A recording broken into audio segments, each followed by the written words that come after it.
Since I found out that watermelon makes better stew than tomato, my dear, tomato has been begging me to buy it too, but I say no. So these are the ingredients you will need. You will need watermelon that you have blended. I bought 1,000 naira watermelon. This is pepper or tarodo. I grinded it, and then I need onions, tomato sachet, garlic, your chicken or your protein, oil, salt, and that's it. So in a pot, just pour your oil into it, and then after pouring your oil, the next thing you just I'm not here to teach you how to cook stew, just the way you will make your regular stew. Do you? I'm just here to tell you how to replace your tomato with watermelon. That's all. And then after pouring your onions, then you add your thyme to it, and then you start stirring. You allow it to fry for a while, and then after that you add your fresh pepper to it, which is your tarodo that you already blended.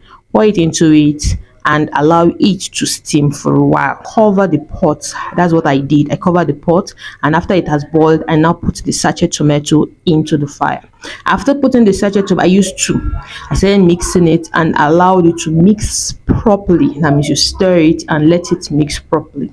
After it has mixed properly and you're satisfied with the way it's looking, the next thing I did was I added to the ingredient my watermelon, which is my watermelon juice. After pouring the watermelon juice into it, the next thing I did was I stirred it again.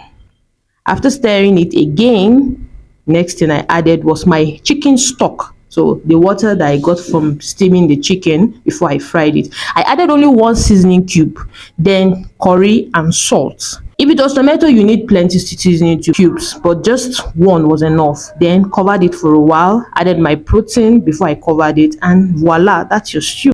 So will you be trying this watermelon stew? Tell me in the comment section. And for those that tried it, how was it? Wasn't it amazing?